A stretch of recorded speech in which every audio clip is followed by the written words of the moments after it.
Dad, you awake? Barely. What's going on? It's after 1. I'm sitting in the driveway. I can't go back in there. In your own house? Lawson, what happened? Lean, she finally did it. She blocked the door when I got home from the firm. She wouldn't even let me see Milo. On his birthday? I was there this afternoon. She was fine. No, she wasn't, Dad. She was performing. As soon as you left, she shoved a tablet in my face. A visitation schedule. For my own son. A schedule? You live in the same house. Not anymore, apparently. She's restricting me to Saturdays only. And she's demanding $1,200 a month for access. 1,200? That's a ransom, not a bill. Lawson, tell me you didn't sign anything. I was paralyzed. I just stood there. Milo was pressing his hands against the glass door, laughing. He has no idea his mother is charging admission to see him. I knew she was efficient, but this is corporate warfare. It's worse than that. I started looking through the files she left on the counter. Dad, she's been tracking your every move, too. My moves? I'm a retired bridge inspector. I don't do anything.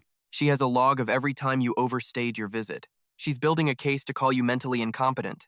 She wants me committed? She found brochures for that high-security ward in Kalamazoo, the one for advanced dementia.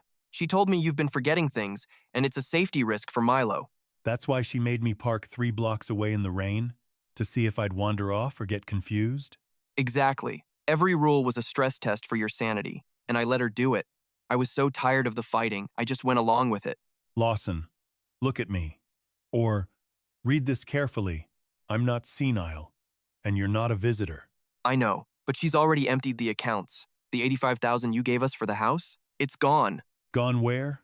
A shadow company. Year 5 exit strategy. She's been planning to leave me and take Milo for 2 years. She was just waiting for the house equity to peak. I'm looking at my own books now. Sandra, my accountant, just messaged me. Someone tried to pull $12,000 from your mother's memorial fund an hour ago. Oh my God. That was the final move. She's fleeing on Monday. Not if I have anything to say about it. I've been a bridge inspector for 30 years, Lawson. I know exactly where the structural rot is. What are you talking about? I didn't just sit in my study this evening. I called Silas Thornton. The legal shark? Dad, he's terrifying. Good. We need terrifying. He found her David Price connection. Who is David Price? The man she's been meeting in Kalamazoo. He's not a consultant. He's a professional liquidator. He strips families of their assets before the divorce papers even hit the floor. So the seminars she was attending were strategy meetings to erase us. I feel sick. I'm looking at Milo's bedroom light.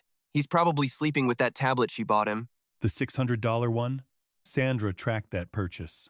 Lean used Milo's college fund to buy it. She bought his silence with his own future. Listen to me. Don't go inside. Stay in the car. I'm coming over there with an envelope.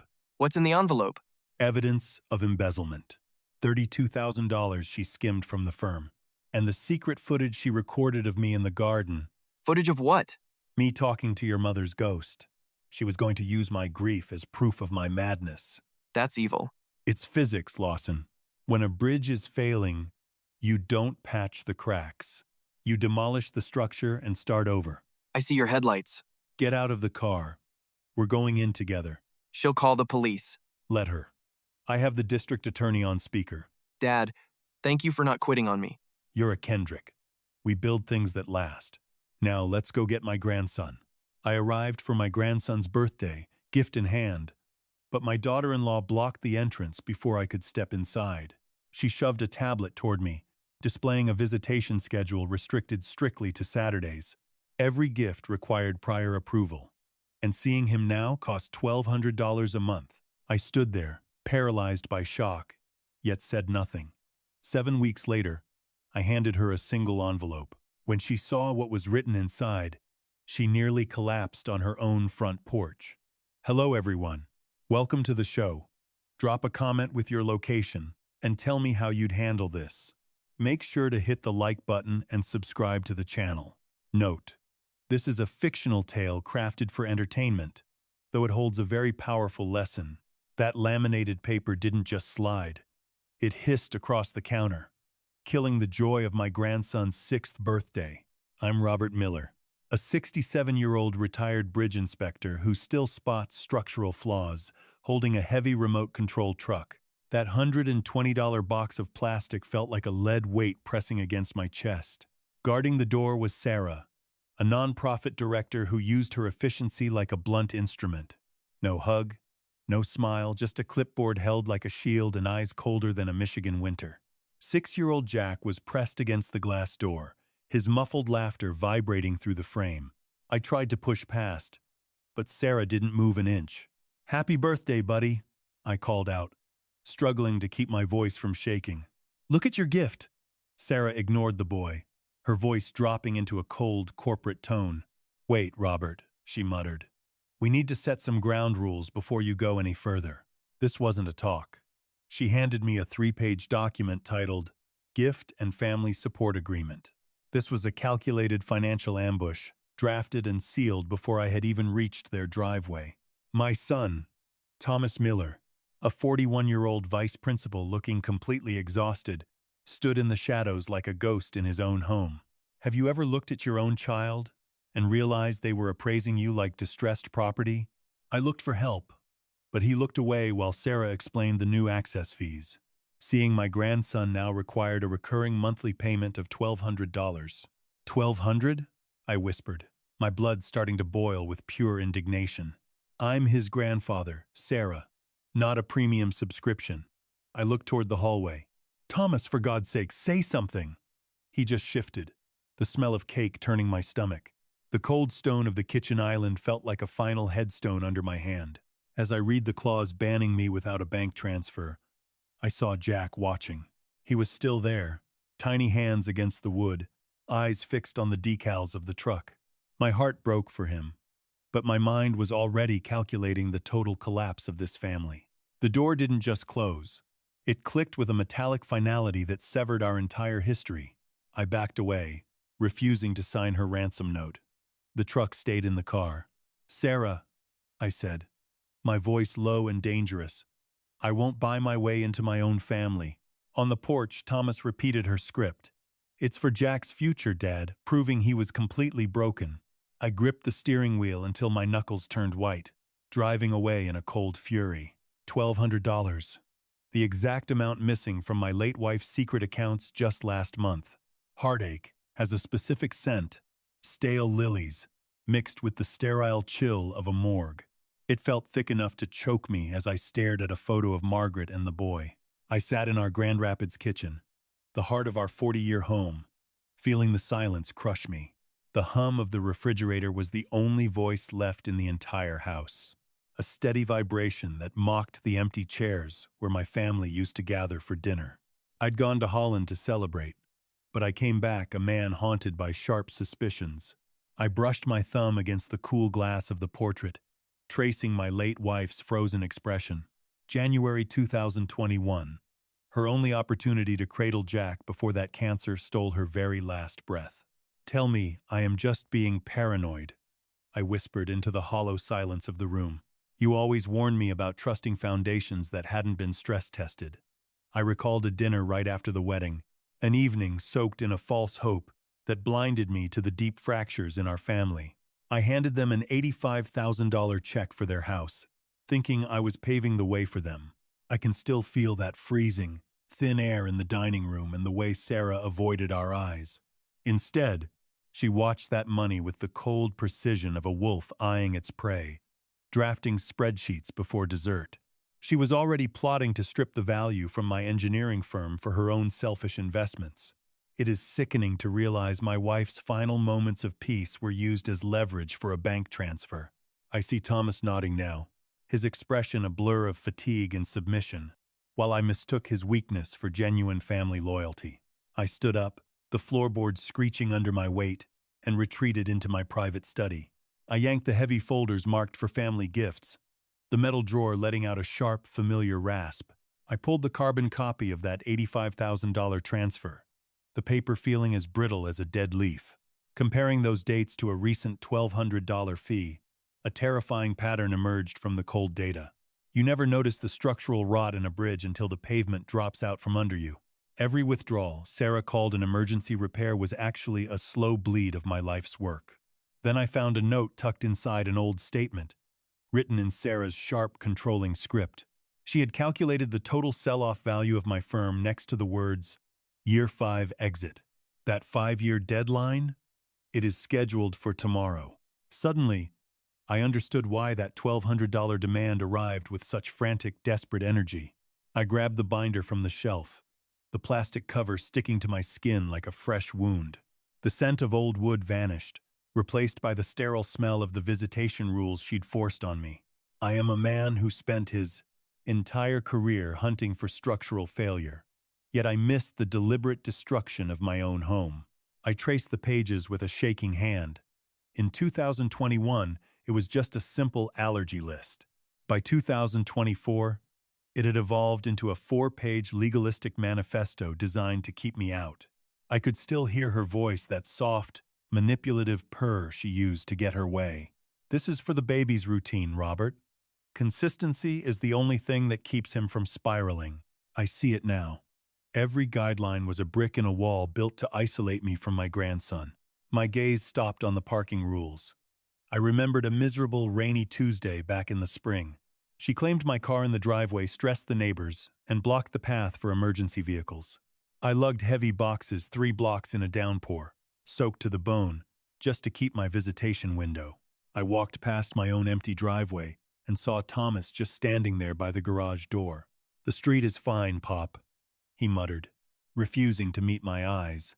"Sarah just wants the driveway open for her grocery delivery service."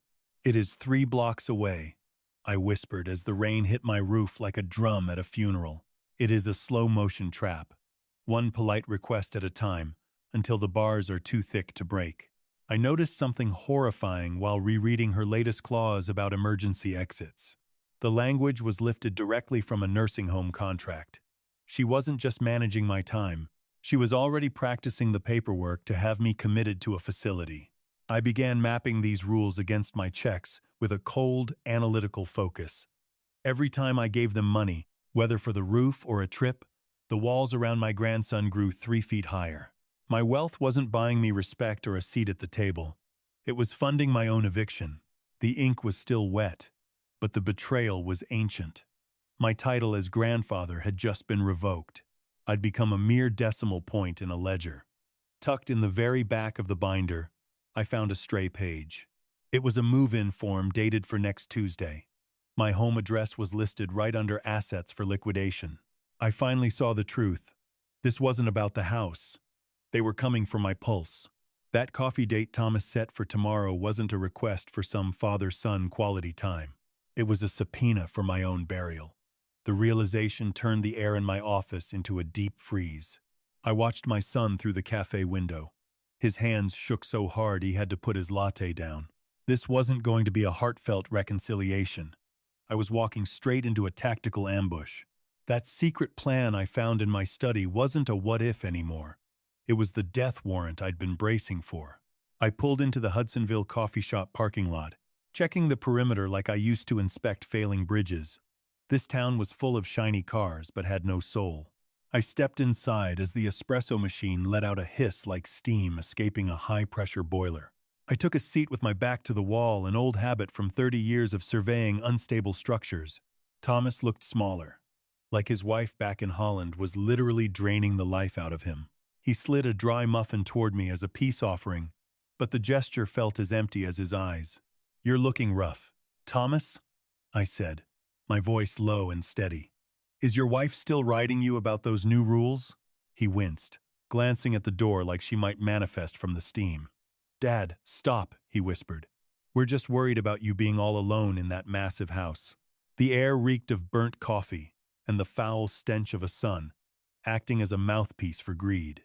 He cracked open a folder, the glossy paper of the brochures catching the harsh overhead lights.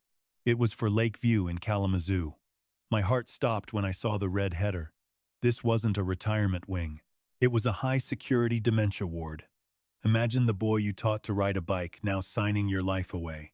Thomas started rambling about $7,000 a month, pitching forced bingo and meds, like it was a luxury cruise instead of a prison cell. "She says the equity in the firm is vital," he stammered. "You'd have pros managing your money." I sat in frozen silence, doing the math. "That's $84,000 a year, Thomas. My entire life's work would be gone in 2 seasons. Then, the real hook finally dropped. She wanted me to sign over power of attorney immediately. He claimed I'd been forgetting things lately. His voice cracked under the weight of the guilt. She's after the company, Thomas. She's looting the vault before my body is even cold. This man wasn't my son anymore. He was a puppet with her hand up his back. He let slip that some guy had already appraised my gear. My blood turned to ice. James Brown, the professional liquidator. They were scavenging my legacy while I was still breathing. I stared him down and ripped that pamphlet in half. That sharp tear of paper was the loudest sound in the entire shop. Right then, my phone buzzed with a red alert from my bookkeeper. The time for playing nice was over. It was time for a demolition.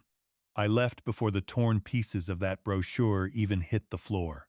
My phone vibrated in my palm, a warning that I was no longer just a family man. I was a target. I sat in my car, the engine's low growl matching the fury in my chest. I hit play on a frantic voicemail from my accountant, Mary Wilson. She said someone tried to pull $12,000 from my wife's memorial fund an hour ago. They used a forged digital signature, a cheap copy of the hand that used to sign off on public safety. That $1,200 fee was a diversion. While I watched the surface, she was dynamiting the foundation. It clicked. The James he mentioned was James Brown, the man who strips companies for parts. I make my living stripping the bones of families torn apart by greed and law. Forget domestic spats. This was a high-stakes professional hit on my life. I tore through the streets toward the heart of Grand Rapids.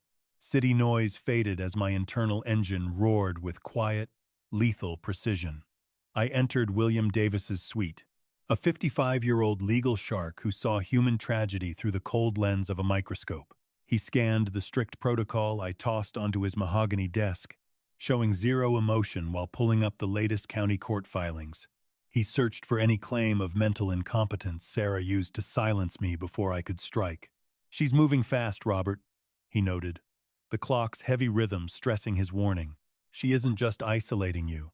She is trying to legally erase you. Ever look at a map of your downfall and see the handwriting of a loved one? It's a gut-wrenching drop, like the floor falling out from under you in slow motion." William reclined, the scent of old parchment and leather acting as a barrier against the chaos. For 7 weeks, I had to play the docile, aging fool, following every absurd rule she dictated. The family dynamic was dead. This was a tactical siege now. I had to record every slight in a secret journal to prove she was obstructing my rights. "Let her think she's won, and she will leave a trail of blood," William cautioned. 7 weeks, I repeated. "For my grandson, I can survive anything."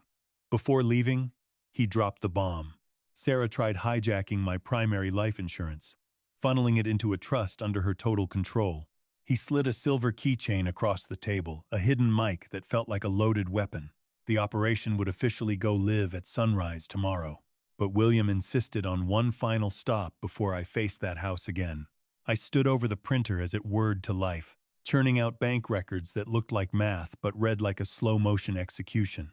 That heavy silver keychain in my pocket reminded me I was now a spy in my own life. I met Mary Smith, a sharp accountant who tracked stolen pennies with the focus of a sniper. She sat amidst a sea of ledgers, her desk transformed into a financial war room. To Mary, a balance sheet is a crime scene, and the ink-scented air felt thick with betrayal. She traced the $85,000 gift I gave the kids directly to their private accounts, following the money trail with the lethal accuracy of a bloodhound. "It's more than just the cash, Robert," she whispered, the wall clock ticking like a bomb. "It's the timing." She showed me transfers starting right after my wife, Margaret, passed away. $50, then $200. A relentless, parasitic drain on my soul. Every time I thought I was helping with home repairs or school gear, she was bleeding me dry. Imagine trusting someone with your legacy while they sell it for scrap. Mary broke down the theft, revealing how the money flowed into a shadow company Sarah set up years ago. She calls it management, but in my world, we call this a professional heist. The funds went toward luxury retreats and secret getaways in Kalamazoo, never for the house. I wasn't supporting my son's future.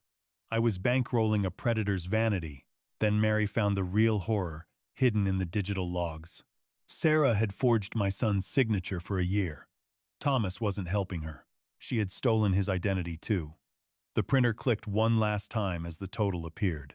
$32,000. Stolen in only 14 months. 32,000. I mouthed the words, the reality crushing my chest. That was Jack's entire college fund. That $32,000 invoice felt heavy. It was finally the leverage I needed to strike back. Mary handed me the audit, telling me to rush it to Silas. We'd finally found her structural flaw. I checked the mailing address for that dummy corporation and found a post office box in Kalamazoo, linked directly to James Brown, the shark Silas warned me about. Their exit strategy was now a fact. This was a calculated ambush. I shoved the file inside my coat, bracing against the biting Grand Rapids wind. Walking to my ride, my blood froze. Her signature black SUV was idling across the street. Sarah's car. For one heartbeat, I figured my undercover ruse was dead before I'd even made a move. The dark gloss on that truck didn't just catch the light. It seemed to swallow the afternoon whole.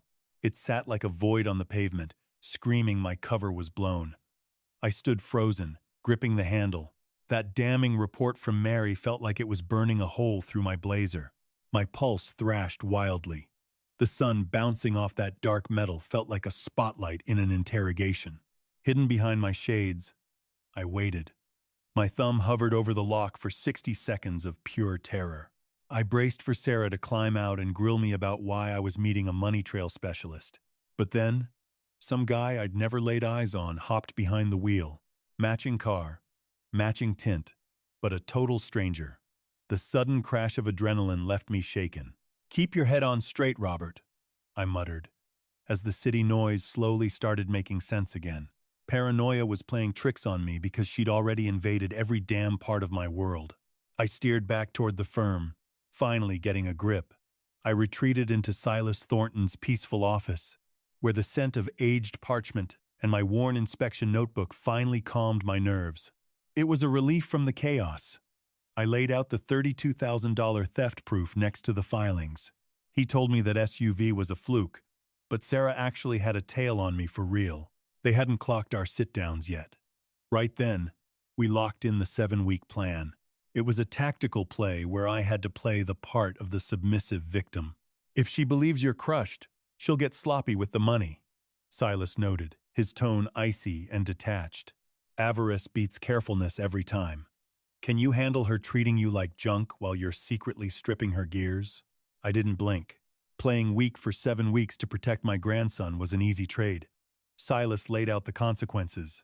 A single slip, one burst of temper, and she'd slap me with a court order or lock me in that nursing home, Thomas threatened. He gave me a burner log disguised as my bridge diary to track every second. I wasn't just Gramps. I was an undercover agent fighting for the Kendrick legacy. The countdown was on. 50 days. 120 hours. One shot. Silas leaned in, his gaze piercing. "From tomorrow on, you're a total pushover. You eat what she likes and park where she points." I felt the grainy cover of that journal and gave him a firm nod. "I've fixed bridges more broken than her soul," I said. "I'll stay solid." Then he slipped me a secret number. This was growing. We weren't just observing. We were gearing up to scrub every bite from the Holland estate. I headed out with my journal, clueless that my first check-in would involve a brand new set of rules. I pulled up 2 blocks out, timing everything precisely. I knew being 1 minute late in her world was a felony, but early arrival was war. I sat there, clutching my secret logbook. This wasn't a notebook. It was armor. I marched toward that perfect house in Holland. I kept my pace even, masking the fear that some hired gun was watching me from the shadows. That front door swung open before I even touched the doorbell. Sarah was waiting there like a jailer. I walked in, and my trained eyes instantly spotted the tiny glass glint of a camera in the molding. Sarah played it cool regarding the lens overhead, but her rigid frame gave it away as she barked out the protocols for my 2-hour visit. "Right on time, Robert," she said, her voice sharp as a surgical knife. "Let's confine our visit to the den today," she commanded. I gave a hollow nod, wearing the dazed mask of an old man whose grip on reality was supposedly slipping away. Whatever you say, Sadie. Anything to keep the peace, I answered. The air reeked so heavily of bleach it suffocated the warmth out of the house, turning the family room into a cold infirmary. Perched on the sofa's edge, I felt the coarse upholstery dig into my skin while helping Jack assemble his solar system. We tinkered with foam balls, the rough surfaces of the planets, leaving a trail of white flecks across the rug. Every time I leaned in to help him ring Saturn, I could sense Sarah's gaze tracking our every move. She paced the kitchen, ensuring she had a clear shot of us through the open layout. A camera lens is small, but when aimed at your soul, it feels like a loaded cannon. When a delivery guy buzzed the door, Sarah slipped into the hallway. Jack seized the moment, his voice dropping to a panicked breath. "Gramps, why does Mom say your brain is breaking?" The sheer terror in his eyes tore right through me. "Are you leaving for good like the birds when it gets cold?" A wave of hidden rage turned my blood to ice. Sadie was poisoning a 6-year-old's mind, weaponizing his affection to justify the cage she was locking me in. I gave his hand a reassuring squeeze. "I'm right here, kiddo. Nowhere else." The kitchen timer let out a sharp ring, signaling the end of my world precisely at the 2-hour limit. She appeared instantly, her eyes scanning my pockets for anything I might have stolen. "See you next Saturday. Robert." Assuming the schedule holds, she added with a tone that felt like a permanent goodbye. "I'll be there. 1 o'clock sharp," I vowed. How do you tell a child his own mother is using him as a pawn against his family? Walking to the car, the freezing Michigan breeze slapped my face, while the hidden keychain recorder in my pocket felt like a live wire against my thigh. I hit the fob to unlock the doors, but a glance at the mirror caught Sarah on the porch, not waving, but snapping a photo of my plates like I was some criminal stalking my own grandson. I hadn't even crossed the threshold before Sarah's hand shot out, palm toward the ceiling, demanding my phone with the cold authority of a border guard hunting for contraband. I'd spent all week in my study replaying her monotone threats, mapping out this visit with the cold logic of a stress test. The game was changing. Sarah claimed that for the boys' protection online, she had to screen every device in the house for leaked photos. "It's for safety, Robert," she chirped, her nails clicking like a countdown on the marble counter. "We can't have Jack's location tracked by some digital cloud." I played the part of the tech-clueless grandpa, giving her a shaky, obedient grin as I surrendered the phone. "I can barely figure out the texting, Laney," I told her. "But if it puts your mind at ease, go ahead." I'd wiped that phone clean of everything, but William had tucked a cloning program deep in the background first. As her fingers slid across the glass, she wasn't just invading my life. She was handing me her own digital trail and every GPS coordinate she'd ever touched. She sat at the bar, the scent of harsh chemicals still hanging in the air, and started digging through my history while Jack played with some old blocks nearby. Sarah was hunting for red flags. I watched her through my peripheral vision, seeing the frantic energy in her eyes. She was looking for lawyers or banks.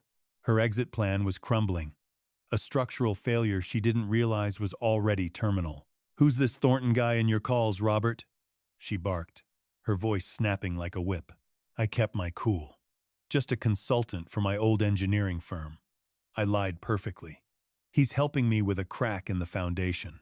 Have you ever watched someone try to delete your history right in front of you, just to see if you'd break? Sarah's thumb paused over a file before she gave it a casual, cruel flick. She wiped the last video of Margaret's final birthday from existence. It was a petty, calculated move meant to test if I was still sharp enough to feel the pain. The screen died. The footage was gone, but my focus? That was only sharpening. My pulse thrummed with the thrill of the lie, yet I kept my palms pressed flat. Handing back the device with a strained, hollow grin, she let the remaining minutes drown in silence. Once my 2 hours expired, I bolted for the exit, letting the biting air ground me before driving. Flipping open my structural logbook, the frantic scrawl of lead on paper felt like a hard-won skirmish. I noted the precise moment she confiscated my cell, detailing the overreach for the legal trap William set. Scanning the data, I spotted the lie.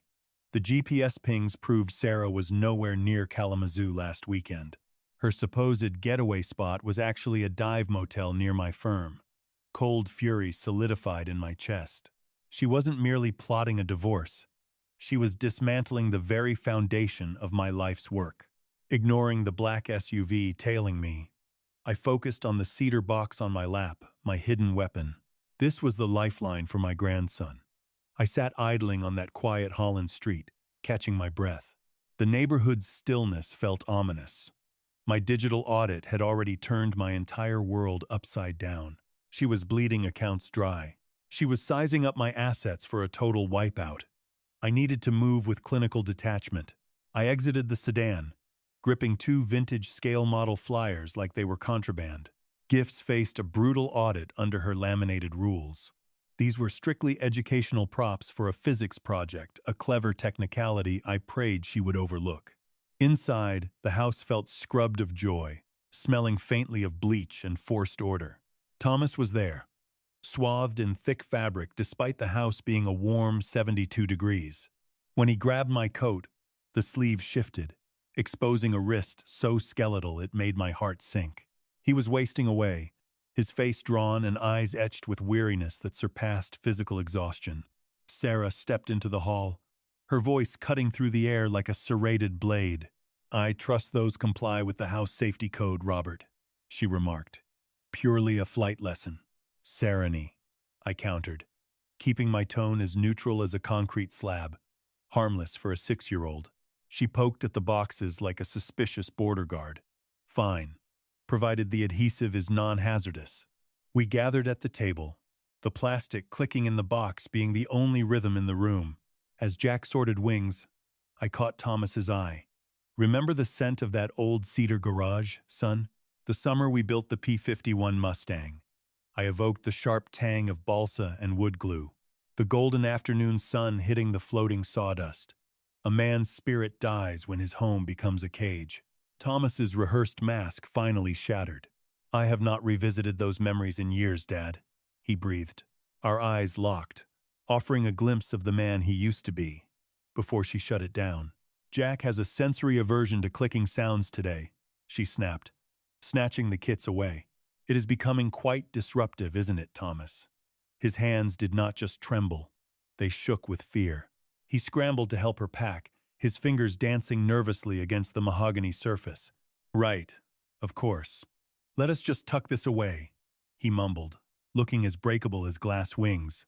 The realization was horrifying. He lived in perpetual terror, another victim of her isolation. As I left, he brushed past me. I felt the sharp edge of a crumpled page pressed into my palm. He shoved it into my pocket, his eyes pleading for a rescue he could not vocalize. Leaving the house, I realized he'd just handed me the smoking gun for her 5-year liquidation scheme. The fresh ink on that property contract was a jagged scar, proving she'd already sold me out. I retreated to the shadows of my front seat. The car smelled of worn cowhide and the faint nostalgic scent of that model plane kit. My fingers trembled while flattening the wrinkled page he'd risked everything to give me. It wasn't a mere listing agreement. It was a blueprint for my complete financial execution. Sarani had positioned herself as my sole guardian in waiting, hovering over a power of attorney she expected me to ink any second. Yet, the cancer in this family ran far deeper. Squinting at the legalese, the truth hit like a physical blow. She had already listed the Holland estate for sale behind my back. She was auctioning off my existence while I was still breathing, stripping my son's inheritance bare alongside my own. Paper trails were no longer enough. I required cold, hard evidence of her betrayal to hand over to William Davis. Returning for my 4th weekly check-in, the foyer felt eerily hollow. Jack was down the block playing, and Thomas had vanished into the garage. This was my shot. I ghosted into the kitchen, my socks barely whispering against the polished oak. Sarani was holed up in the laundry room, the scent of luxury fabric softener masking the stench of her hushed, cutthroat negotiations. "No, that Kalamazoo deal has to close before January 1st, she barked. Her voice vibrated through the drywall, sharp and impatient. "We need that cash liquid, now." I turned to the marble island, where the afternoon sun glinted off a suspicious pile of glossy pamphlets. Most people use their kitchen counters for lunch, not for orchestrating a man's incarceration. I thumbed through the brochures, Golden Years Living, and the Kalamazoo Memory Care Suites. My pulse thudded in my ears at the sight of a neon yellow post-it covered in Serrani's jagged predatory scrawl. It read, Robert, Room 400, 2, Admittance, December 15th. December 15th. That was exactly 21 days from today. Ever seen your name on a guest list for a prison that calls itself assisted living? A freezing wave of pure dread washed over me. I pulled out my phone, my fingers steady with the icy fury of an architect who had finally found the crack in the foundation. I captured high-resolution shots of the pamphlets, the note, and a hidden receipt for a luxury suite in Kalamazoo. The check-in dates lined up perfectly with the leadership seminars she claimed to be attending. She wasn't just draining my accounts. She was using my stolen legacy to bankroll a secret life 3 hours away. The laundry room door creaked. The rhythmic, predatory click-clack of her stilettos echoed toward the kitchen. As I pulled back, one final object on the counter made my blood turn to slush. My personal checkbook, stolen from my private study. It lay open, showing 3 missing stubs torn from the very back. She had broken into my sanctuary. She had pillaged my financial soul while I was miles away, and I knew those missing checks were destined for James Brown. I retreated to the living room sofa, moving with the silence of a phantom. I threw open my bridge journal to a page of complex schematics, just as Serrani's shadow stretched across the rug. My chest was a riot of adrenaline, a frantic rhythm I had to choke down into a steady beat before she rounded the corner. I could not unsee that checkbook on her counter, stripped of those 3 missing stubs. Knowing she had breached the perimeter of my home felt like a physical violation. I kept my gaze locked on a suspension cable blueprint. The steady scrawl of my pen against the paper provided a thin, desperate mask of sanity. Serrani glided in, the oppressive quiet of the room amplifying the sharp cadence of her footsteps. She stopped, her eyes hunting for any ripple in her perfectly staged environment. "You are awfully quiet today, Robert," she remarked. Her voice was smooth, like a blade wrapped in silk. She used that practiced, condescending tone of concern meant to sniff out a fresh vulnerability. "Are we feeling okay?" I looked up with the glazed, distant stare of a man losing his grip. "Just studying these load-bearing specs," I mumbled. "Serrani," I sighed, letting my voice quiver. "I am afraid my gears are stripping. My head just is not what it used to be." A spark of triumph flared in her eyes, the look of a wolf watching the last support beam of the sheepfold crack. She settled into the wingback chair, dissecting me with a cold gaze, likely mentally cataloging my deterioration for the record. The front door slammed, shattering the suffocating atmosphere. Jack burst in, vibrating with an uncharacteristic, frantic energy, clutching a sleek, professional-grade tablet. The device emitted a cold, brilliant sapphire glow in his small hands. "Look, Grandpa, it even has a digital stylus," he cheered, shoving the high-tech screen toward me. I recognized the model instantly, a $600 flagship unit. Serrani stepped in, lying about finding it for pennies at some clearance warehouse. Ever see a bribe wrapped in a child's toy and realize you unknowingly signed the check for your own executioner? I caught a glimpse of a price tag on the back from a boutique in Kalamazoo, a glaring neon-lit proof of her lie. But here is the kicker. Helping Jack revealed the truth. The tablet was registered to her secret shell company. She was buying his silence with my money and writing it off as an asset. That night in Grand Rapids, I sent the proof of the theft to Mary Smith. The chime of the sent text sounded like a trap snapping shut. Mary confirmed a $650 hit on the account I'd just refilled. One gadget, another nail in her coffin. The history showed a secret Kalamazoo dinner while she claimed to be at a seminar. The evidence was ready, and William Davis was ready to move. I didn't even knock. I dropped the bridge journal on his desk like a captured enemy map. The weight of the search was heavy, but I felt a cold, tactical clarity. William looked up, his sharp eyes cutting from the journal to my face. Mary sat nearby, dropping a thick audit binder onto the table with a thud. There was no turning back now. William already froze my accounts, cutting her funding 48 hours before her move. The net was closed. We spent the hour planning the $32,000 theft and the forensic audit. We had proof of my isolation and her twisted memory care scheme. William checked the Grandparenting Act one last time to ensure we were bulletproof. "We have enough for a criminal case, Robert," he said, his voice echoing.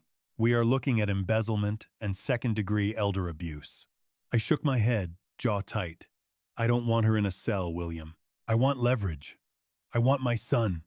Can one envelope really save a child?" I watched the printer hum as William drafted the formal demand. He addressed it to Thomas to bypass her gatekeeping and force a reality check. It turned my $85,000 gift into a loan and demanded visitation. "If he signs, the isolation ends," William noted.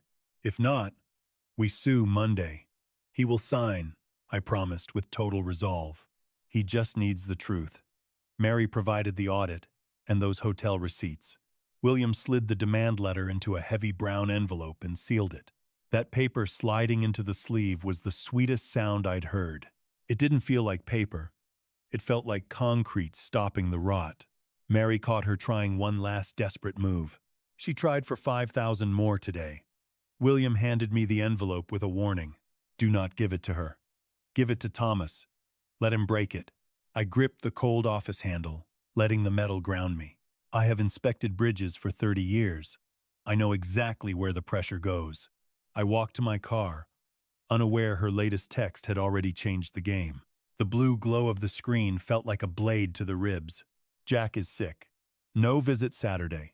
We will reschedule next year." I sat in the dark, the dashboard glowing like a warning flare. Next year. By then, she expected me locked in a Kalamazoo ward. My house sold. My life gone. The delay was a signal to her partner. She was clearing the board before fleeing with my life on Monday morning. I skipped the dramatics. Instead, I inhaled deeply and fired off a calculated, subservient deception. I had already hit the road, though, carrying a vital revelation for Jack that couldn't wait. "Talk soon." Swapping to the burner, I dialed William. "She is rattled, Robert," he wheezed through the line. "Get through that entrance now, or you will be visiting Jack through a jailhouse partition." I shifted into drive, that heavy folder on the seat feeling like a chambered round. "I am en route," I muttered. Surprise guests are much harder to ignore. I hit the interstate, the rhythmic drone of tires on asphalt, providing a steady pulse for the cold math in my mind. Passing the park, the sharp scent of lake water began drifting through the vents on the breeze. I sensed Margaret beside me, a soft memory echoing from 40 years of marriage. She used to say the strongest foundations are built on blood oaths, not iron beams. I eyed the envelope, a weapon forged of paper and fact. "I am ending this," I whispered. "Ever raced toward a wreck and felt total peace because you finally held the detonator?"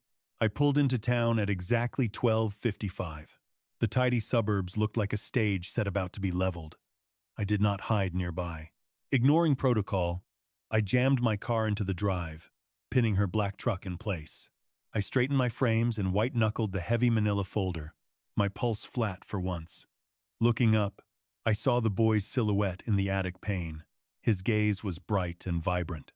The story of his illness was a transparent fabrication. I did not just take the driveway. I was laying siege to her entire reality. A moving van sat idling 3 doors down. This was not a neighbor relocating. It was the crew she hired to gut my life the second I was erased. I exited the vehicle, folder ready, as the main entrance flew open prematurely. There she stood, flanked by help, looking absolutely livid. I did not blink when she slammed the screen door against its frame. Her snarl finally revealed the venomous reality of the scheme I held in my hand. Waiting below the porch, I gripped that envelope like a wrecking ball ready to swing. Her cloying perfume hit the winter air as she stood with some guy in a polo. An appraiser loomed behind her, checking his watch with an annoyed, impatient sneer. She had miscalculated. This man was not just there to price the furniture. William confirmed he represented the nursing facility. My eviction was scheduled for this afternoon. She planned on tossing me out today. I already told you the boy is ill, she hissed. The door's whine echoed her deceit. Your little gift can wait until January. Move, or I call the cops. I just watched the boy's healthy face in the window. This is not a social call, Sirani, I said, my tone as cold as when I shuttered a failing bridge project. Where is my son? Thomas surfaced behind her, a ghost of a man drawn out by the mounting tension. Silence works, but a name spoken with enough weight can shatter a locked door. Thomas Miller, get out here, I ordered, snapping him out of the fog. It ends today. She started shrieking, calling me a senile threat to the family. I tuned her out completely, focusing solely on the man I raised. Get down here, Thomas, or our next chat will be before a magistrate on Monday morning. Thankfully, 40 years of fatherhood finally beat out her 5 years of psychological isolation. He shoved past her desperate grasp and walked toward me at the driveway's edge. We stood by the truck, the sunlight blinding against the dark, polished paint.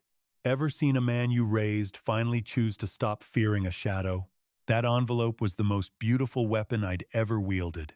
I kept my phone steady, broadcasting her every scream directly to my lawyer's office to kill her lies. Just read it, Thomas, I muttered. Forget her. Look at the data. He reached for the file, hands trembling. Dad, what did you do? I stayed silent. I had to. He caught the envelope's edge. The paper tore like a gunshot, and Sarahi's face turned white as stone. That page contained far more than simple accounting. It was his trust's obituary, $32,000 of cold-blooded theft. I watched him scan the ink while she hovered on the porch. Only the snap of paper broke the driveway's heavy silence. Save for the damp wind moaning off the make. He froze, tracing the map that diverted his son's future into her shell company. 32,000. He croaked, his voice buckling under the weight. She said this was for house repairs, Dad. I moved closer. Check the dates. They match her secret weekend getaways. I pointed to where she paid a lawyer to commit me. His doubt vanished, replaced by a hollow, crushing realization. He flipped to section 2. He saw the asylum brochures and the contract to sell my home. Then, gasping, he found the listing for his own house. Ever seen a loved one become a stranger through a bank statement? He leaned on the truck, shaking. Memory care? He stammered. She told me you wanted this. That you were traveling. I didn't ask for a cage. I asked for my grandson. The fog in his eyes vanished, replaced by a freezing rage. I saw my own old fury in him as he glared inside. Those documents didn't just shake. They roared. He saw her handing their passports and birth certificates to the stranger. She wasn't just stealing money. She was stealing my grandson. That truth finally gave him the strength to stand tall. Wait here, he growled, voice heavy with a dark, righteous fury. I'm getting Jack. I grabbed his arm, matching his resolve. Her game ends now. We go in together. He ran. His boots drummed against the pavement as he charged the door. She lunged for the lock, trembling as her facade finally shattered. The door didn't just rattle. The frame groaned under his weight, the latch snapping with a crack. I followed him into the house she'd slowly stolen from us. He stormed into the kitchen while she backed into the corner. Her perfect wife mask was gone, replaced by jagged lines of pure terror. The appraiser cowered nearby, clutching his bag like a life jacket. Sarahi! He roared, his voice shaking the very light fixtures. She scrambled for her phone, screaming. She threatened the police, voice shrill. My son didn't flinch. Those tax documents hit the stone counter hard, right beside that $600 bribe she'd been flaunting. I kept my camera steady, showing her the stream going straight to the bank boss who'd frozen her Shell account 10 minutes ago. My eyes locked onto the appraiser. This guy's witnessing a major fraud case, I muttered, my voice steady but cutting like ice. You sure you want to keep screaming with a legal witness standing right here? I gestured to the brochures on the marble, specifically the check-in date for the nursing home's memory wing. This deal is a scam built on predatory abuse, and the district attorney is going to love hearing about your part in it. The guy didn't stick around. He clicked his case shut and mumbled about paperwork errors before bolting out through the side door. Stone is supposed to be indestructible, but it sure splits fast when you drop a mountain of truth on it. That icy composure she'd used to manipulate everyone for 5 years was failing. Her movements became jerky and desperate, like a wild animal realizing the cage just locked. She glanced toward Thomas, eyes darting. That $32,000 was just a secret fund for the kid's private school, she lied. It was for his future. Thomas's laugh was sharp and bitter. Since when does James Brown in Kalamazoo handle tuition payments, Laney? He snatched her expensive leather bag off the counter before she could even reach for the strap. Ever heard the sound of someone completely running out of excuses? It's the loudest silence you'll ever experience. He flipped the bag over, and a one-way ticket to Michigan for Monday morning slid across the cold stone. She was hours away from ghosting him, leaving nothing behind but the ruins of his stolen life.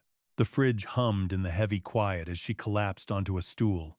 "Game over, Laney," I said, feeling the weight of the wreckage. "You've run out of road." She wouldn't look at either of us. Her eyes were fixed on that screen, and I saw a darkness there that went way beyond simple theft. She knew there was a secret on that device we hadn't even stumbled upon yet. Thomas's eyes went wide as he stared at the display. It was a digital trail of breadcrumbs, about to torch the final remains of their life together. Laney lunged at him, her mask of perfection replaced by a feral snarl. But Thomas yanked the tech out of her grasp. His face looked like carved stone. The weak shadow of the husband he used to be was finally gone, burned away by that glow. Since Laney had linked the device to her main email, her entire secret life was laid bare through the messaging logs. Thomas swiped past the family apps, finding a hidden folder packed with messages going back nearly 2 years. I watched him process the hotel addresses and the private photos she never meant for him to see. "Thomas, stop. That's my personal business," Laney wailed, her manicured fingers clawing at the empty air between them. Thomas didn't blink. "Personal business?" he roared, the sound bouncing off the kitchen walls. "You used my dad's retirement to fund your secret getaways with some other guy." The truth hit like a sledgehammer. This wasn't some random meeting. She'd been taking our grandson on her cheating trips as a cover story for her lies. Before I reveal who this James character really is, if you're still with me, type A if you'd blow up right there. Or B if you'd just walk out and tell me your reasoning. Heads up. The following part has been enhanced to capture the full emotional weight of the betrayal. If you're not into the dramatic stuff, you can stop now. Thomas figured out James was the same liquidator the lawyer warned us about. The texts proved they planned to wait for the 5-year anniversary to maximize the divorce payout while robbing me blind on the way out. Check-in date, December 15th. "You were dumping him in a home so you could be in Michigan by Monday?" Thomas's voice was a hollow shell of pain. "She wasn't just looking for a way out, Thomas," I told him. "She was trying to burn the whole house down with us inside." The reality of her total defeat finally set in, and Laney slumped into her chair, eyes vacant. I headed home eventually, leaving Thomas to pick up the pieces. Around 1 in the morning, my phone buzzed on the nightstand. Thomas sounded empty, but his head was finally clear of her lies. He'd spent the whole night digging through the logs.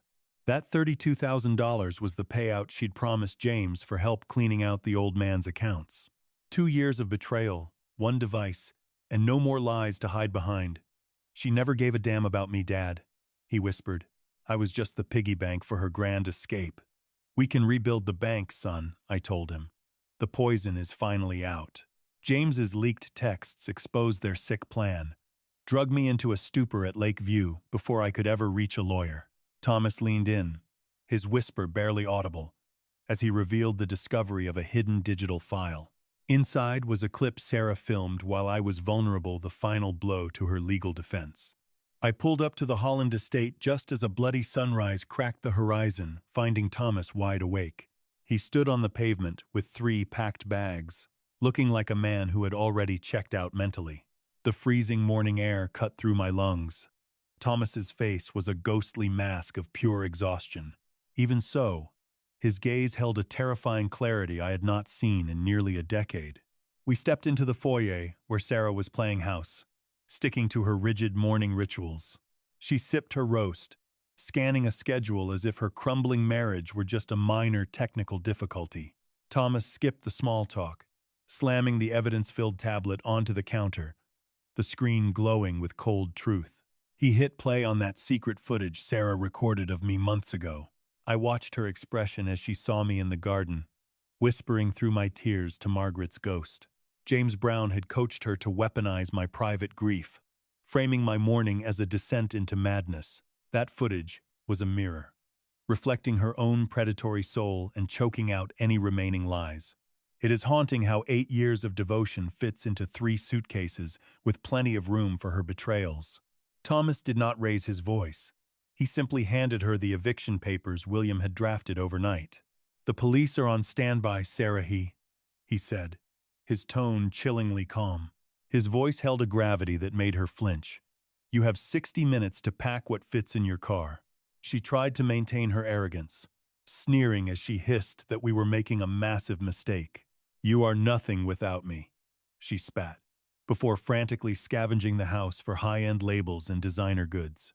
She grabbed her diamonds and corporate files, leaving every single family photograph behind.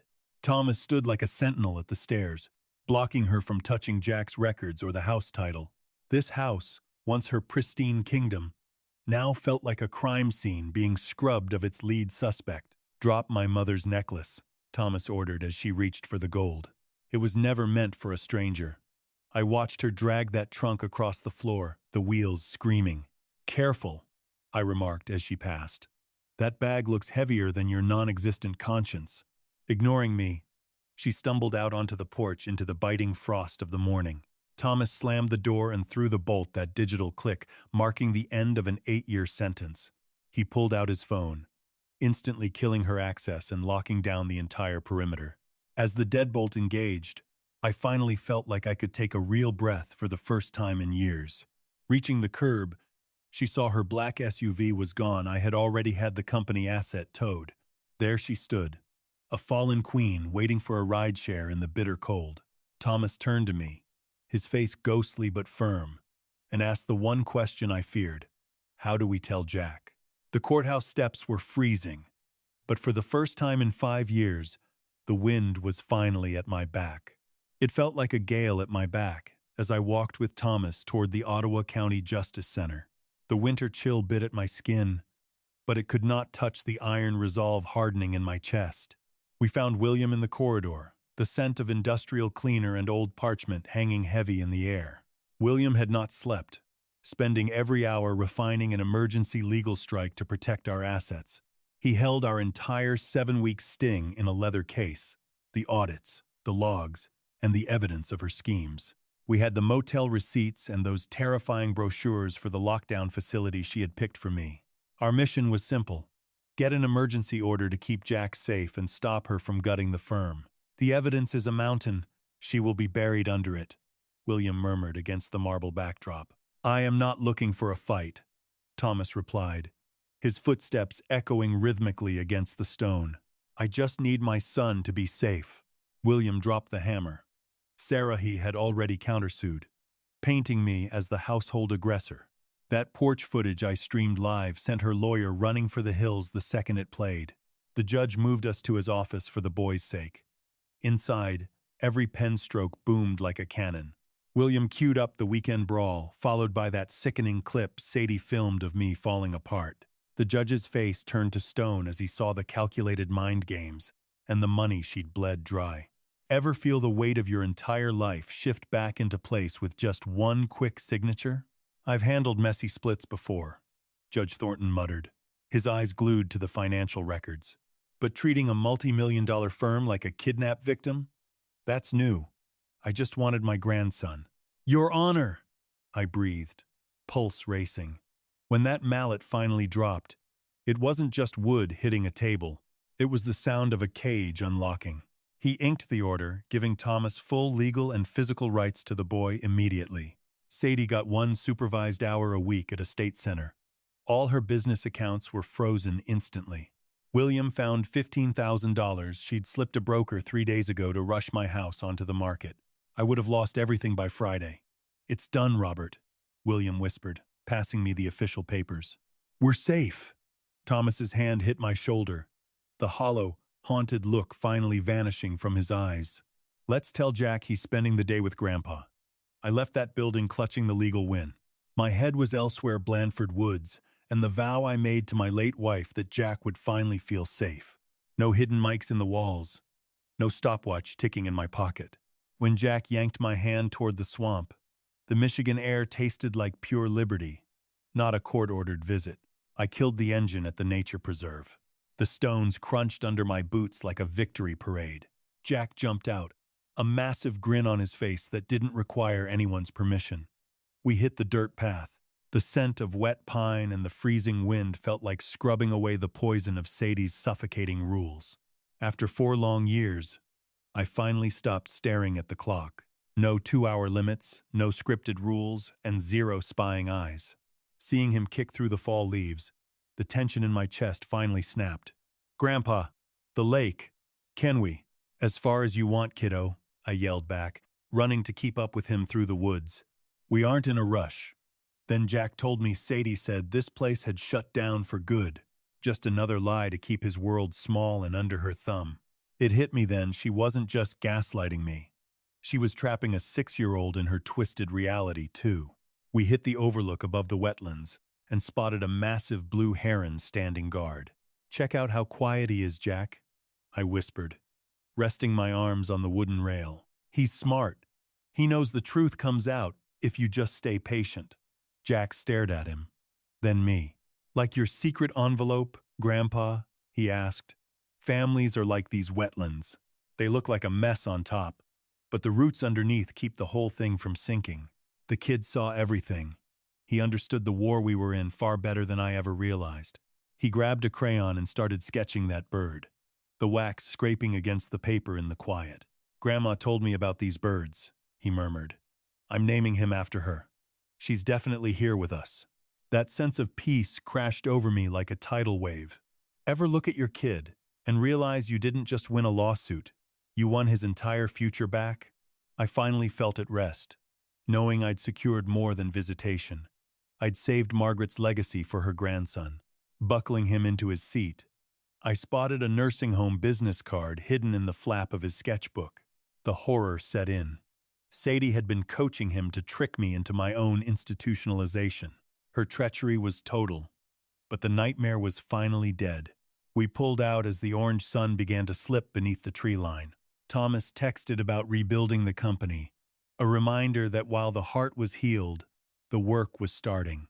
The company was a smoking crater, but the Holland place finally stopped smelling like industrial bleach and buried panic.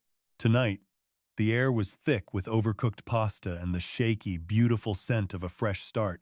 I crossed the threshold, my bridge inspector's instincts immediately flagging the structural shifts that had nothing to do with blueprints. That granite island, once a cold altar for her laminated demands, was now buried under a chaotic, colorful landslide of Jack's sketches.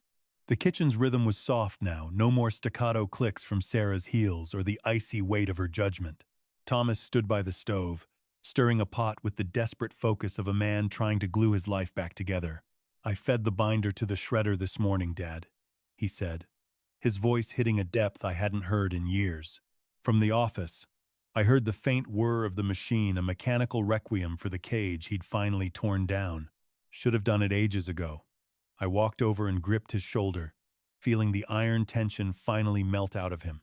"Foundations can always be repared, son," I told him, "as long as the soil is finally level." He mentioned he'd already walked away from the school board, torching the last bridge to the life Sarah had carefully curated for him before I even showed up for dinner. It was a preemptive strike, a claim on his own soul. After Jack ate and bolted upstairs to play, the silence wasn't heavy anymore. It felt like an invitation. You ever tasted forgiveness? It's a lot like a home-cooked meal. Unrefined, a little messy, but the only thing that keeps you alive through the night. Thomas stared at his plate, fingers twitching. "I almost let her strip me of everything, Dad. I almost locked you away in that facility because I was terrified of losing my boy. She convinced me you were a threat, that your grief made you a ticking bomb." He offered a raw, bleeding apology for that $1,200 ransom and those years of spineless surrender. I listened with the stillness I use to watch a concrete pour cure, letting him bleed the venom out. You were protecting Jack the only way you knew how, I said. But from here on, we do it together. The company was hemorrhaging cash. But the family? The family was finally healing. I steered the conversation toward Kendrick Structural. I told him that while $32,000 was a hell of a tuition fee for a life lesson, William had frozen the accounts just in time to salvage the main contracts. I need you at the office, Thomas, I said, reaching across the table. Not as some ghost, but as the partner I always wanted. I want you running the admin side, helping me lead the crews. I discovered Sarah tried to fire our head foreman with a fake email right before the hammer dropped. It nearly sparked a strike. I need you there to help me stitch things back together. Thomas reached out, his rough hand locking onto mine in a heavy, honest grip. I want to learn how to build things that actually last, Dad. As we cleared the table, he fished a wrapped box out from behind the toaster. It was the package that had been missing from my back seat for 5 months. I touched the cardboard of that remote-control truck box, the same one Sarah tried to use as a bargaining chip, and realized some gifts aren't just toys. They're declarations of independence. Standing there in that kitchen, with the air smelling of fresh plastic and old cardboard, I felt the weight of a memory that greed almost burned to ash. Thomas stood next to me, his eyes exhausted but focused. He admitted he'd stashed the box behind the toaster to save it from the trash bin Sarah used for unauthorized junk. She'd even told Jack the truck was broken and dangerous, a final lie to rot the kid's view of me and make sure he never asked for another thing. I stared at the bright decals and the heavy-duty tires, seeing them, not as a sign of my exile, but as the first brick in this new foundation. I couldn't let her toss it, Dad, Thomas said, his voice finally steady. I knew you'd want to be the one to open it with him. I nodded, my throat tightening. You saved a lot more than a toy, Thomas. You saved a piece of us. On a biting Saturday morning in late January, I took Jack to the park. The freezing wind bit at our ears, but we didn't give a damn. No 2-hour timer in my pocket. No signatures required to breathe near my own grandson. We sat on a weathered bench, the wood freezing through our coats, and ripped into the box together. I took my time showing him the steering and the throttle, explaining how the chassis was built for durability. I wanted him to understand the mechanics, to know that anything built with real care can survive a hell of a lot of pressure. Ever watch a kid realize that love doesn't come with a monthly subscription? Jack gripped the remote, feeling the tiny motors hum against his palms. Is it actually mine, Grandpa? No strings attached? He whispered. I squeezed his shoulder. 0 strings, pal. Just physics and a lot of fun. He floored it, and the motor's high-pitched scream tore through the morning silence. The truck lunged, tires digging in and kicking up a cloud of frost and dirt. The engine whined, the tires held, and the past finally started to fade away.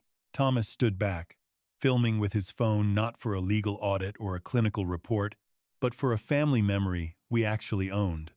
I watched the truck tear through the rough grass. It hit me right then. My family was exactly like that little machine. We'd survived a brutal ambush of corporate greed and somehow kept our souls in one piece. Check out how fast this thing is, Jack cheered, his face glowing with a raw joy Sarah tried to bury. It handles bumps, Jack, I yelled. Jack swung the truck back around toward the lot. I went to grab it, but then I spotted a car creeping past the gate. Not a neighbor. I didn't just open Kendrick Structural. I ripped down the closed sign Sarah used to hide her betrayal. Still standing, I faced my Grand Rapids office as the morning sun hit the glass hard. Thomas stood right there next to me, staring at the door with total focus. That car at the park wasn't one of Sarah's goons, but a courier delivering the papers that finally stripped Sarah of every last claim to my company. We were finally, officially, free. I shoved the door open, met by the heavy scent of old ink and dusty blueprints. Empty desks showed the efficiency cuts she'd made the second she thought I was broken. I walked Thomas to the main drafting table, its cold surface feeling like a solid anchor. This is where the city's bridges started, I said. She almost sold these desks right out from under us, but she couldn't sell the soul. Thomas touched the wood, a spark finally returning to his eyes. "I'm ready, Dad," he said, his voice dropping an octave, sounding stronger than ever. "Show me where the weight really sits." I started his training right then, showing him the logs. "A business is just like a bridge, son. It's only as solid as the people holding it up." I pulled out my secret project, a bridge for the nature center, a gift for Jack's future. Thomas stared at the blueprints, his finger following the line of every truss. "Jack's gonna love this," he whispered. "It's for us," I said, proof we're still here. As the sun set, flooding the office with a deep amber light, I felt a surge of pride I thought was gone. The key was cold, but the promise felt warm. I slid my office key off the ring and handed it to him. I told him I wasn't going to some home. I was becoming his senior consultant. I was handing him the reins. "I spent 30 years inspecting bridges," I told him. "My final inspection says you're ready." Thomas squeezed the key and gave a solemn nod. "The foundation won't crack, Dad." Before we left, Thomas ripped a small device from under the table. It was a bug. Sarah had been recording our secrets for price the whole time. That tiny click was the sound of her empire dying. I glanced at the photos on my desk. Margaret with Jack, Thomas with the keys. The legacy wasn't just safe, it was finally complete. Moonlight hit the silver frames, showing two sides of the same hard-won battle. One woman who taught me to love, and one man who finally learned to fight for it. A hard-won peace has finally settled over my Grand Rapids study, replacing that heavy, suffocating silence. Two portraits stand guard on the windowsill now, watching over the life I nearly lost. The first is a grainy Polaroid of Margaret holding baby Jack, her eyes burning with a protective fire. I finally understand. The second shows Thomas standing tall at his drafting table, his hand firmly gripping the brass office keys. That hollow, vacant look has vanished from his face, replaced by a man's focused pride. "We made it," I whispered to the walls. The bridge held. Our family's foundation survived a 4-year assault without crumbling into the dirt. Sunday morning, I drive over to the Holland place for an impromptu breakfast. Turning onto their street feels like a small miracle of regained liberty every single time. I walk right in, welcomed by the rich scent of brewing coffee like a warm embrace. I pause before the refrigerator door. Under her reign, it was a cold, steel wasteland. Now, it's a bright, chaotic gallery of life. Jack's sketches are everywhere, held up by random magnets that ignore any sense of forced order. This door is the house's pulse, revealing exactly who matters and what truly carries weight. Thomas swapped those rigid safety charts for a messy scrawl titled Jack's Weekend Adventures. "Coffee's ready, Dad," Thomas calls from the den, his voice finally sounding light and easy. "Zero plans today." I stay quiet, transfixed by one particular piece of structural art. The boy sketched a bridge over the wetlands, a giant blue bird lurking in the tall grass. That blue crayon heron means more than any legal brief. Ever seen a doodle that felt like a lifeline? On that bridge, he drew 3 people. Me, Thomas, and himself. But the reflection in that waxy blue water is what stops my heart. Deep in the water's mirror, there is a 4th figure in a sun hat. It's Margaret. Her attempt to erase us failed. My wife remains the bedrock of this family. My hand grazes the paper's edge, feeling something tucked behind the sketch. Turning it over, I find a child's shaky handwriting. "Happy birthday, Grandpa." It's months old, from the dark days of her control. The boy hid this, my secret spy, through the storm. I pocket the drawing and turn away from the fridge, knowing the corporate war is won. But my real duty as a grandfather is just beginning. If you're relaxing right now, feeling safe and comfortable, ask yourself, when did you last see your grandkid without a chaperone or a timer? Are you really in charge? Or are you just following a blueprint for your own ruin? I build things for a living. I spot cracks in steel. Yet, I nearly missed my family's rot because the killer didn't use a hammer. She used a binder. Solitude is a support beam they saw through while you sleep. They've already auctioned off the ground beneath you by the time you notice the ceiling sagging. Abuse doesn't start with a lock. It starts with a checklist of safety protocols. Park far away for the neighbors, they say. Give us your phone for the kids' safety, they demand. These aren't just minor annoyances. They're the first strikes meant to isolate you before the final kill. Spot these wolves before they get through the front door. They hide behind corporate jargon to mask the fact they are bleeding your inheritance dry. Real monsters look like helpful nurses protecting you from your own fading memory. My lawyer found 3 other Grand Rapids families that James Brown hunted. That vulture wasn't just her partner. He's a gear and a machine that feeds on the elderly in our quietest suburbs. Check your bank statement. Is that your handwriting? Or just the ghost of a thief's greed? When they start tracking your every move, they're just sizing you for a coffin. In the dead of night, I drafted one final blueprint for staying alive. Audit your life now, before the foundation starts to splinter. Hire yourself a legal shield and a financial hawk. Scrutinize your circle like a bridge holding your children's lives. Trust is a span even the strongest structures require constant, rigorous inspection. I survived the rebuild, but many others vanish in total silence. I gave those 32,000 recovered dollars to a charity for defrauded seniors. Let my ordeal be your master plan for resistance, ensuring no grandfather is ever stripped of his family again. I closed the ledger, feeling the heavy click of finality. Then I saw a plain yellow envelope waiting on the desk. No threats this time, just a handwritten note from my son. The engineering was finished. The actual living had finally begun.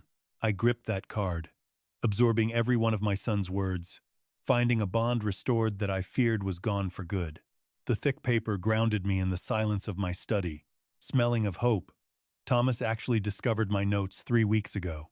He stayed quiet, watching me finish the fight on my own terms. "Thanks for not quitting on me," he wrote.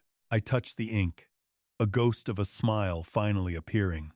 "You were always worth the effort," I whispered to the shadows.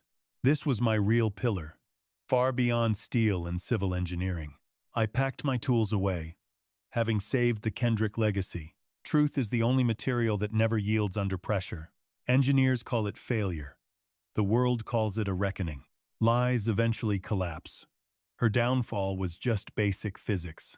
She built a life on quicksand and calculated fraud. The truth crushed her facade. Integrity is our only real rebar. Without it, you're just debris waiting for a storm. I watched them playing, their laughter echoing through the Michigan night. I turned back, my eyes landing on the new blueprints. The Memorial Bridge project was officially approved this morning, a path for every family trying to find their way home. Lights out. Case closed. The bridge is secure. Your legacy belongs to you. Protect it at all costs. Never let them gaslight you into a silent submission. Build well. Stay vigilant. I killed the desk lamp. Moonlight hit the portraits of the people I fought for. I stood there, finally the master of my own fate. The house was quiet, but the foundation felt solid. Keep your eyes open. Good night. That bank notification felt like a damn victory parade. Seeing those $32,000 return restored my soul's foundation. Day broke. My phone buzzed. Silas was on the line. Facing a felony rap for bleeding the elderly dry finally broke Sarah. To dodge a cell block, she surrendered her remaining stake in the holdings and emptied most of her private accounts. She traded her net worth for a walk-away card.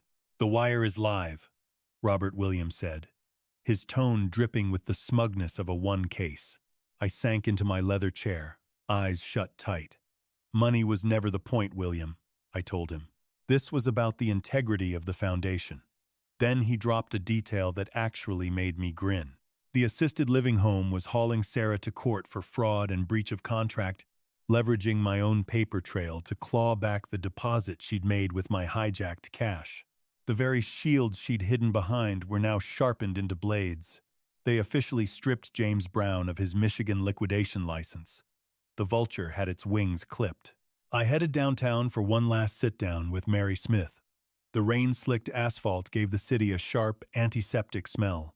Inside her hushed office, I listened to the rhythmic, cold snap of her mouse as she finalized the audit. I stared at the monitor as the joint ledger refreshed. The void filled up with the $32,000 Sarah had skimmed. Numbers are cold facts. People are just convenient fictions. But once the math balances, The lies have no shadows left to occupy. Mary leaned back. Finished. Every cent is back in the vault, she noted. I am burying these exit strategy folders for good. I gave a slow nod, eyes glued to the screen. Lock them down, Mary. They're a reminder of the price of complacency. That final deep dive into the books revealed one last stab in the back. Sarah had tried to peel off $5,000 to grease the palms of a local bank teller. That clerk's refusal created the breadcrumb trail William used to pull me out. I walked out into the crisp spring light. Restitution is just the final rivet in the beam. It doesn't make the structure pretty, just sturdy. I pulled my phone and shot a quick 2-word text to Thomas. Account restored. The bedrock is firm. I paused on the curb, watching a crew patch a jagged hole in the sidewalk. Restitution isn't a payday. It's the universe finally admitting you were right all along. Walking to the car, I caught my own gaze in the bank's glass doors. I wasn't the casualty of some corporate exit strategy anymore. I was the architect of a better one. The rebuild was over. The Kendrick legacy was finally on level ground. I didn't care about the clock as I pulled home. For the first time in years, my front door didn't feel like a barricade. It felt like a welcome. The April breeze in Holland was sharp, smelling of wet dirt and the slow thaw of winter. I stepped inside and the silence was heavy, missing that constant electric buzz in the hallway. The lens hidden in the molding had been yanked out, leaving behind a jagged, honest scar. Thomas was in the kitchen, standing tall for the first time since we buried Margaret. Jack was on a stool, face dusted white with flour. "Grandpa, want the pancake with extra chocolate?" He brandished a plastic spatula like a victor's sword. I sat at the island, the stone finally stripped of Sarah's rules. "Breakfast isn't on a schedule today," Dad said, sliding a steaming cup of joe my way. "Take all the time you need." Just then, a burner phone tumbled out of a desk being hauled away. It skidded across the hardwood, filled with frantic texts to Price about a backup plan I'd already choked out. It was just the final, pathetic wheeze of a collapsing empire. You ever see a parasite fall off and realize the host actually came out stronger? I felt that power humming through the room as a moving truck's ramp groaned outside. A sharp-eyed woman from the county stood guard in the driveway. Her clipboard was a wall against whatever tantrum Sarah was brewing. From the porch, we watched movers carry out the relics of her life. The designer chairs and the empty files. Sarah walked out one last time, her polished mask replaced by a hollow, bitter stare.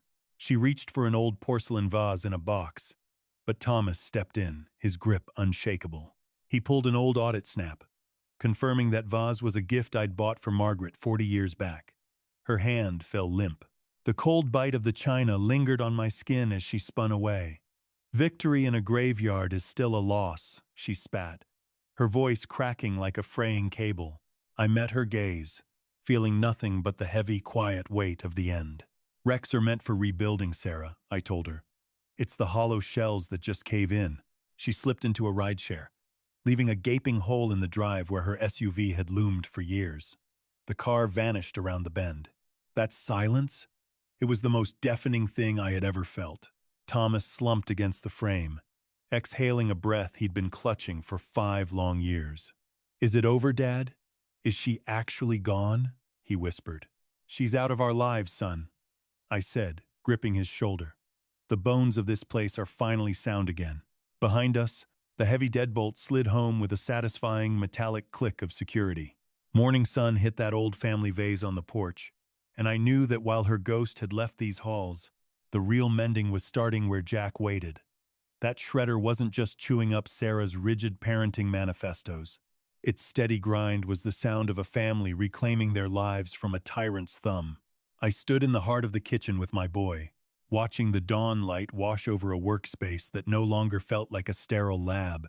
We piled up her laminated orders, the strict timelines, the banned foods, and those maps dictating my every move.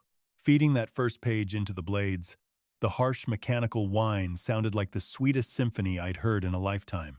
Watching those chains turn into bits of white plastic felt like witnessing a prison wall crumble to dust. Thomas stumbled upon a confession Sarah had penned but never dared to post, confessing she picked James Brown just to sever every tie to the Kendrick legacy once and for all. It was the final demon lurking in the gears. A home without a rulebook. I think I could get used to this peace, Thomas muttered, his hand steady as he poured 2 stiff drinks. Machines need manuals, son, I said, clinking my glass to his. People don't. Solid families are forged in faith, not laminated plastic. We stood in silence as the bin overflowed with her shattered rain. By afternoon, I was walking Jack through the nature preserve. The sharp tang of the wetlands and fresh pine needles felt like a lungful of freedom. I gripped the high-end field glasses, the chilled metallic dial smooth against my skin. Isn't it strange how a tiny twist can transform a hazy ghost into a jagged, undeniable reality? I showed the boy how to dial it in, telling him that whether you're building bridges or living a life, you've got to adjust your view to catch what's hiding in the shadows. Look closely enough and you'll see that bird's heart beating, I said. That's what it means to truly pay attention. Jack's small, warm fingers gripped the casing. I got him, Grandpa. He's posing on one leg, just like the one Grandma loved. I felt the foundation of our new life hardening like cured cement. That's when Jack shared his secret, a stash of drawings under his pillow, documenting every time Sarah had broken his father's spirit. It was a gut-wrenching realization. The kid had been his dad's silent sentry this entire time. Watching him move through the marsh grass, I thought about that failed escape plan. I'd nearly lost my sanity to her lies and my family's future to her greed. But I walked away with a bond far tougher than any steel span I'd ever inspected. The heron flew. The sky opened up. No more cage. I took one last look at the water and made a quiet vow to Margaret. The footings are deep. Elle, I whispered, I'm bringing our family home now. The long, cold season of our isolation had broken, and a permanent spring had finally taken root. I watched that bird vanish into the city skyline, knowing my most critical inspection wasn't some bridge, it was what happened at my own table. And for once, the final report came back absolutely flawless. Back in my study, it hit me that the toughest structures aren't iron or granite, but the truths we refuse to let anyone bury. The house was still. Only the soft hum of a peaceful home and the faint, distant sound of Jack's joy in the yard remained. I stepped toward the heavy safe tucked in the corner, the metallic click of the tumblers echoing off the dark wood shelves as the door swung open. I reached into the dark and pulled out a worn, leather-bound book, Margaret's private diary. Sarah swore it vanished during the move, a cold lie meant to kill my only link to the woman who shaped me. I spent hours lost in her script, the scent of aged leather and sweet paper making her feel almost real again. Tucked away was a note labeled specifically for the man I'd become. She'd sensed the coming storm before I ever did. Her words begged me to follow my gut, warning that our very core was about to be pushed to the brink. Our boy has your gaze and my stubborn streak. Ensure he builds things meant to withstand the ages, she noted. I brushed the ink with shaking hands, apologizing for losing her trail, finally feeling my spirit find its harbor. A diary is just paper until the right person reads it. Then, it becomes the backbone of a soul. Thomas showed up tonight, not as some broken ghost under watch, but as my true teammate. He carried the heavy weight of premium drafting paper, the final plans to overhaul the Kendrick firm. We watched the sun dip low, studying the floor plan where Jack would eventually learn the family craft. I need Jack to understand that a structure is nothing without a soul. Thomas spoke with a clarity he'd been denied for way too long. I simply shadowed his nod and toasted him. Then we'd better ensure these plans are bulletproof, kid. He'd even set up a grant in Margaret's honor for engineers who actually value their integrity. It was perfect. I cleared my top shelf, setting her journal right next to my old logs and the final legal decree. It was a trinity of affection, labor, and retribution. The final chapter. The legacy remains. I'm officially done working, yet I'm now the permanent sentry of this family history. I've finally found peace with it. The audit is complete. The verdict is in. We survived. I flipped the desk lamp, the sharp click marking the end of a long journey. As the lights went dark, the setting sun caught the gold lettering on Margaret's diary one last time. I realized then that no matter how you plan an escape, Some roots are just too deep to pull. The job is done. The crossing is safe. For the first time in 5 years, the Kendrick family books are flawless. Most see a bridge as a shortcut, but standing there on the wooden overlook above the marsh, I saw a sacred oath that no one in this bloodline would ever be left behind again. I stood atop the new Margaret Kendrick Bridge, the humid Michigan air thick with the smell of summer grass. My fingers traced the cold, heavy brass of the memorial plate. It was simple and precise, just like her. Funny how things work out. This whole monument was built using the very cash William bled from Sarah's shadow accounts. Her own selfishness became the literal bedrock of this project, a total pivot that turned her exit plan into a public gateway. Thomas walked up, his steps quiet on the wood. She would have loved this view, Pop. His voice sounded light, free from the crushing weight he'd carried for years. I agreed, watching the light hit the water. She's the reason we're standing here, son.